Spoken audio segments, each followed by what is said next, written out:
जय हिंद, नमस्ते, वेलकम मेरे शेरों श्रेणियों। आप सभी का स्वागत है हमारे यूट्यूब चैनल पर। और आप लोगों के लिए एक बहुत बड़ी खुशखबरी है कि इंडियन कोस्ट गार्ड की जो वैकेंसी है 01 2026 02 2026 दोनों के इनटेक के लिए एक साथ वैकेंसी आई है।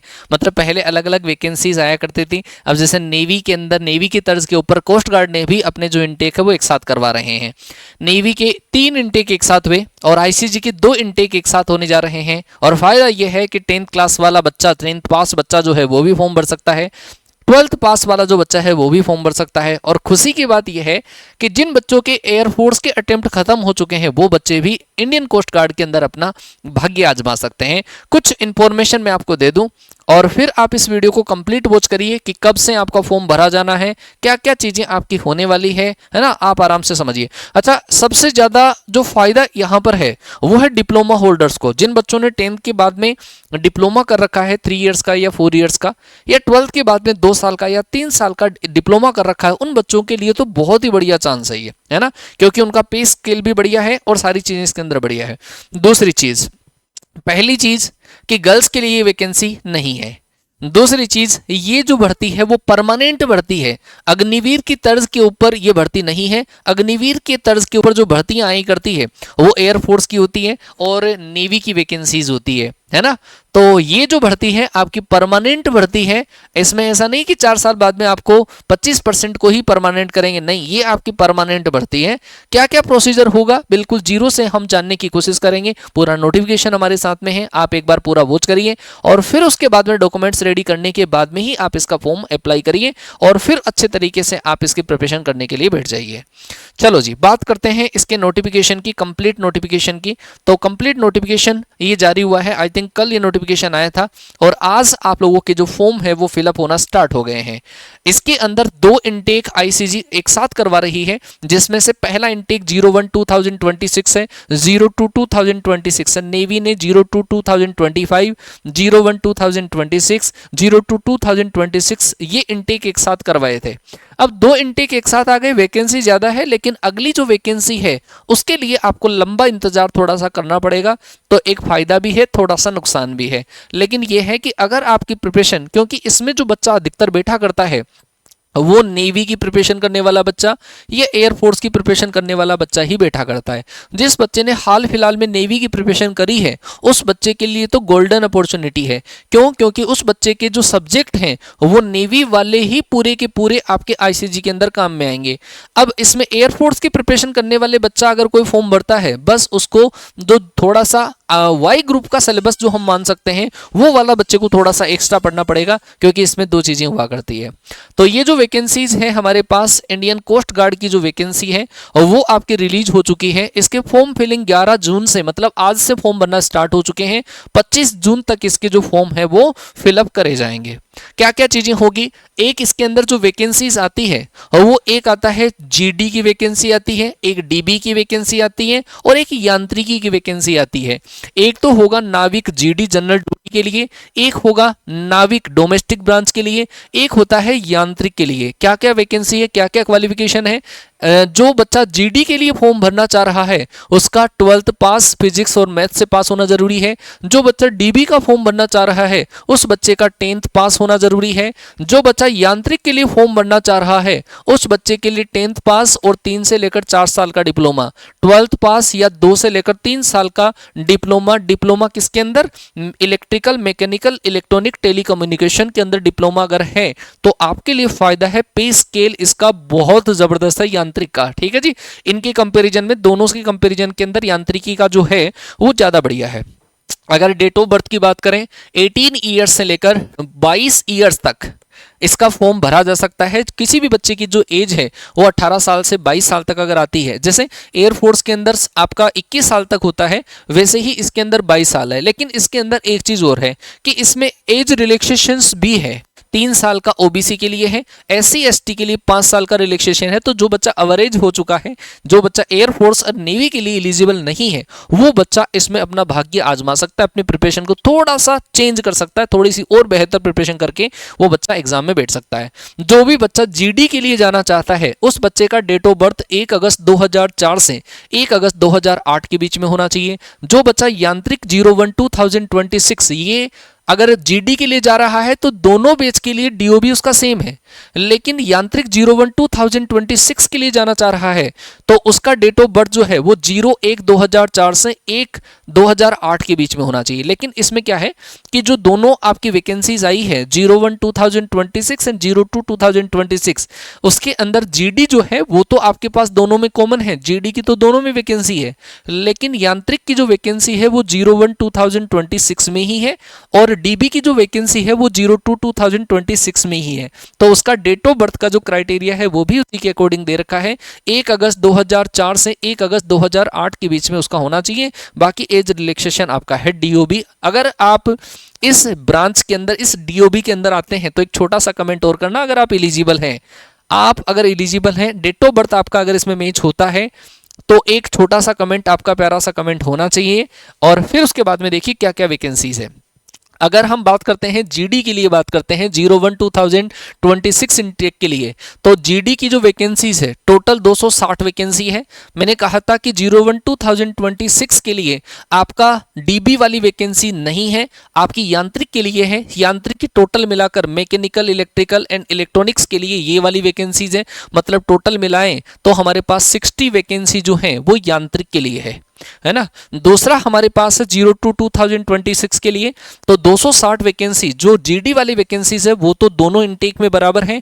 डीबी की जो वैकेंसीज है वो केवल 50 वैकेंसीज है, परमानेंट कमीशन है, वैकेंसीज थोड़ी सी बहुत कम रहती है, लेकिन आप बढ़िया इसके अंदर जॉब पा सकते हैं। आगे बात करें तो क्या सिलेक्शन प्रोसीजर होगा। सिलेक्शन प्रोसीजर के अंदर इसमें 4 स्टेज होती है। स्टेज फर्स्ट होती है जिसके अंदर आपका रिटन एग्जामिनेशन होता है। स्टेज सेकंड होती है जिसमें आपका पीएफटी होता है।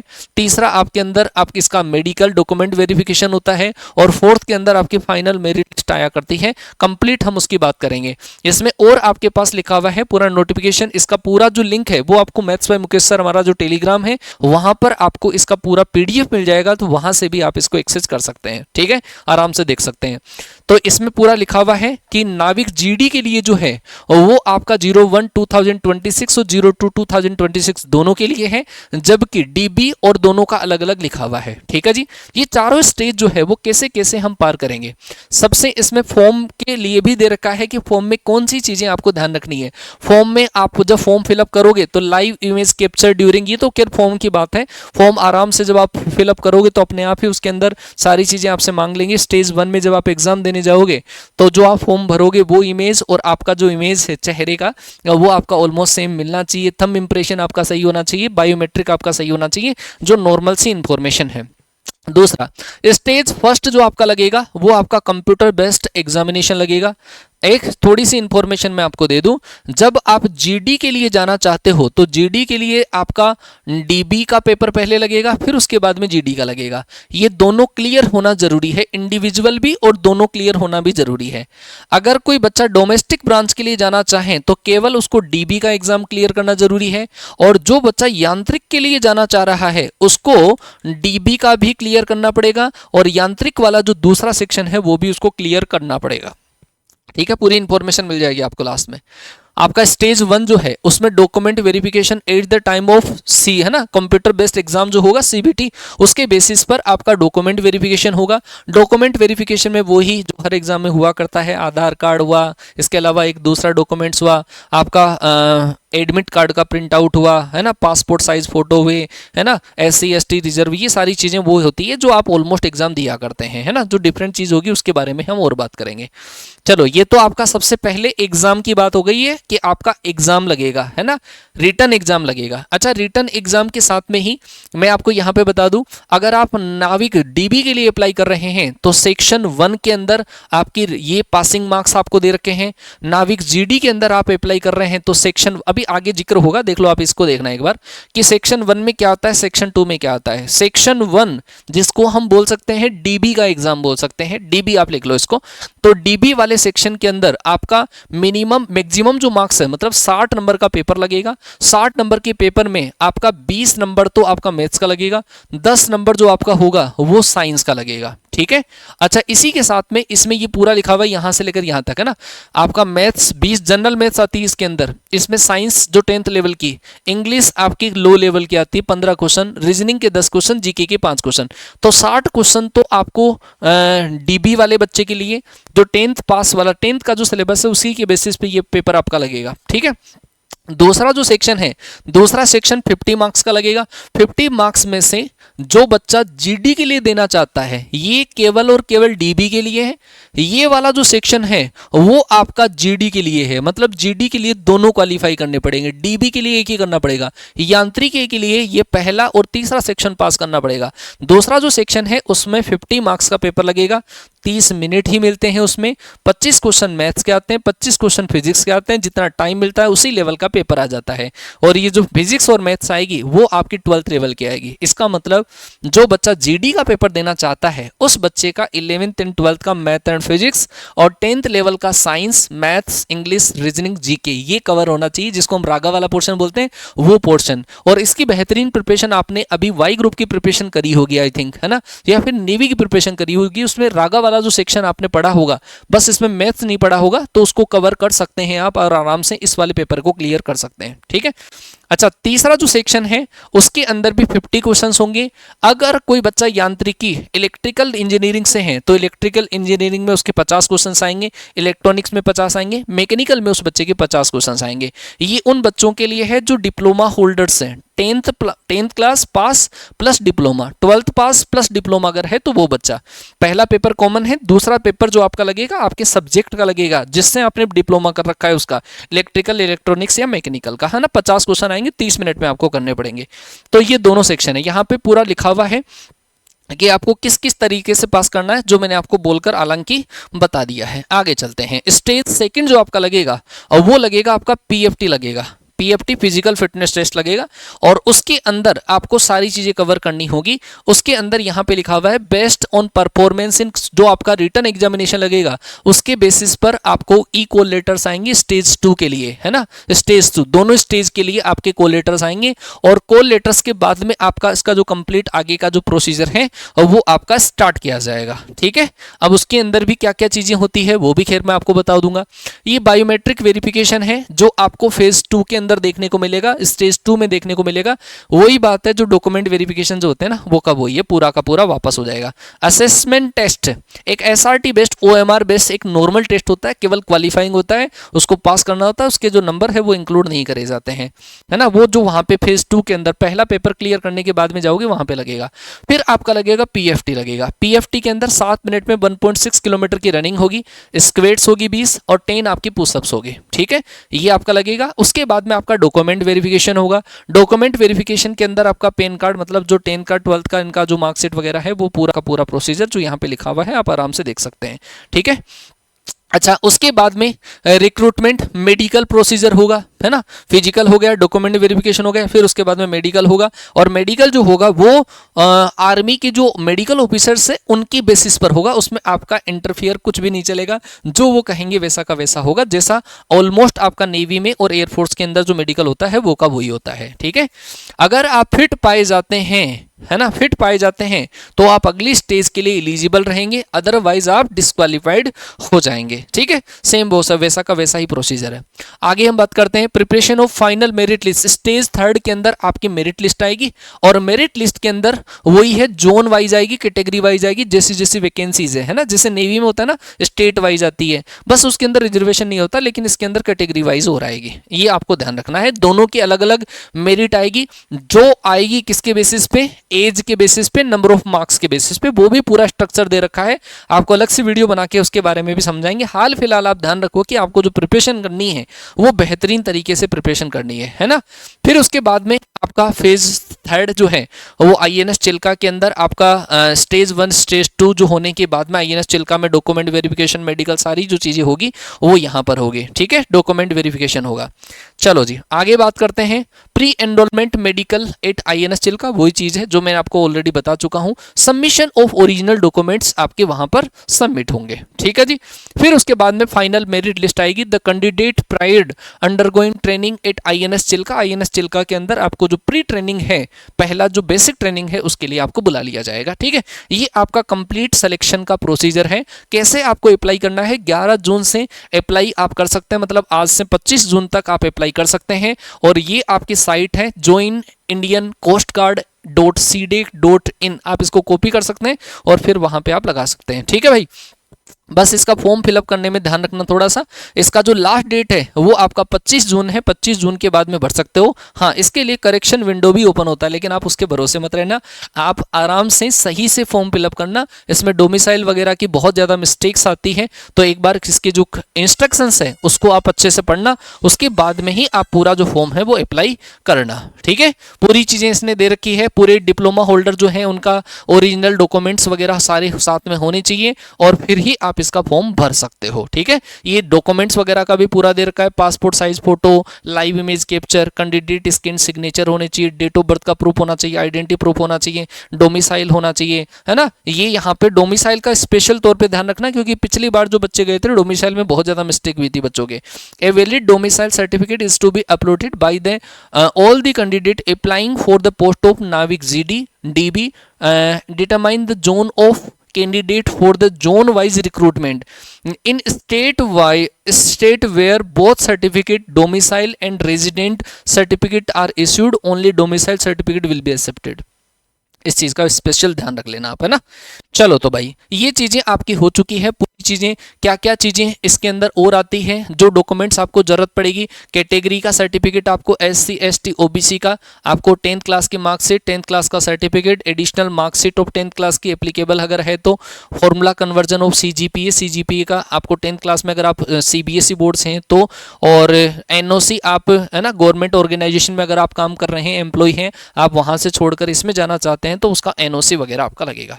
ये सारी चीजें आपकी यहाँ पर अवेलेबल है, पूरी जो डिटेल है ना। यांत्रिक के कैंडिडेट के लिए मैंने आपको बता दिया था, 10th क्लास की मार्कशीट आपकी, 10th क्लास 12th क्लास का certificate, marksheet of all 3 semesters. Diploma holders ध्यान रख लें, आपको हर मतलब पूरी ईयर की या फिर सेमेस्टर वाइज है तो उनकी सबकी जो आपकी जो मार्कशीट होगी वो अपलोड होगी। डिप्लोमा अगर आपने पास कर लिया है तो उस डिप्लोमा का आपको सर्टिफिकेट भी यहाँ पर अपलोड करना पड़ेगा। ठीक है, तो ये तो और बाकी की इंफॉर्मेशन है।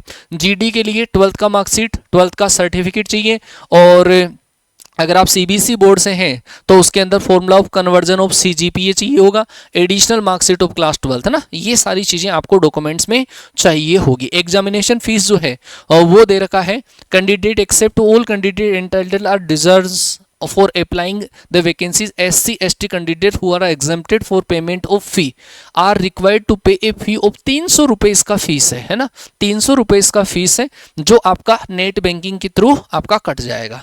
तो ये बेसिक्स इन्फॉर्मेशन है। अब इतनी इन्फॉर्मेशन के बाद में बच्चे के दिमाग में सवाल ये आता है कि सर जब हम इसकी प्रिपरेशन करें तो इसकी प्रिपरेशन कोई अलग से करनी पड़ेगी क्या, अलग से हमें बेचेस वगैरह लेने पड़ेंगे? नहीं, मेरा जवाब ये है कि नहीं। आप इसकी जो प्रिपरेशन है, अगर आपने नेवी का प्रिपरेशन किया है, नेवी का प्रिपरेशन आपने करा है, नेवी SSR का अगर आपने प्रिपरेशन करा है तो आप इसी प्रिपरेशन के साथ में आप इसको दे सकते हैं। बस ये है कि आपकी जो प्रिपरेशन है वो थोड़ी सी कंटिन्यू रहनी चाहिए, आपकी स्पीड थोड़ा सा होनी चाहिए, है ना। तो नेवी SSR वाले जो बच्चे हैं कमेंट जरूर करना, फॉर्म आपको फिलअप करना है। जो बच्चे एयरफोर्स की प्रिपरेशन कर रहे हैं, एयरफोर्स की प्रिपरेशन कर रहे हैं वो बच्चे फॉर्म भरेंगे। बस इसमें ध्यान रखना कि आपको वाई ग्रुप का जो सब्जेक्ट है वो थोड़ा सा एडिशनल और पढ़ना पड़ेगा, फिर आप ICG के लिए भी बढ़िया तरीके से प्रिपरेशन कर सकते हैं। अगर कोई बच्चे ने नेवी का भी प्रिपरेशन ना करा हो, एयरफोर्स का भी ना करा हो, कारणवश नेवी में नहीं हो पाया हो, एयरफोर्स में नहीं हो पाया हो, उन बच्चों के लिए मैं बता दूं तो वो बच्चा कैडेट डिफेंस एकेडमी की एप्लीकेशन पर वर्दी 2.0 बैच है, इस वाले बैच को आप जुड़िए। बिल्कुल बेसिक से पूरी फैकल्टीज आपके साथ में बेहतरीन तरीके से काम कर रही है। चाहे वो आपके पास इंग्लिश संजीव ठाकुर सर पढ़ा रहे हैं, जो टेक्निकल मैथ्स है वो मेरे द्वारा आपको पढ़ाई जा रही है, जनरल वाली जो मैथ्स है वो रोबिन सर के द्वारा पढ़ाई जा रही है, इसके अलावा रीजनिंग जो है वो रोबिन सर के द्वारा पढ़ाई जा रही है, GK जो है वो आपके प्यारे अक्षय सर के द्वारा पढ़ाई जा रही है, फिजिक्स जो है वो आपके इब्राहिम सर के द्वारा पढ़ाई जा रही रही है। तो कंप्लीट एक आपको यहाँ पर इस बैच के अंदर अवेलेबल हो जाएगा। इसी बैच के अंदर आपको पूरी चीजें, मतलब कोई पीडीएफ आपको अलग से नहीं लेना पड़ेगा, आपको रिकॉर्डेड वीडियोज इसके अंदर मिल जाएंगे, आपको टेस्ट वगैरह इसमें अवेलेबल हो जाएंगे, आपको रिकॉर्डेड क्लासेस मिल जाएगी, उनका नोटेड फाइल मिल जाएगा, अलग से सोल्व करने के लिए प्रैक्टिस सेट आपको अवेलेबल हो जाएंगे। पूरी की पूरी जो चीजें हैं आपको वर्दी 2.0 बैच में अवेलेबल हो जाएगी। जिन बच्चों ने एनरोल कर रखा है वो बच्चे फॉर्म अप्लाई कर देंगे। जिन बच्चों ने नहीं दिया है, मतलब अवर एज जो बच्चे हो चुके हैं, उनको पता है, क्योंकि वो बच्चे ऑलरेडी नेवी, एसएसआर, एयरफोर्स में हमसे पढ़ चुके हैं कि हम किस तरीके से कंटेंट डिलीवर करते हैं।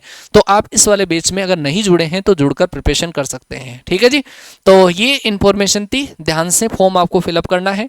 मिलते हैं और ऐसे ही इंफॉर्मेशन के साथ में आपसे, तब तक के लिए टाटा बाय बाय, जय हिंद, वंदे मातरम।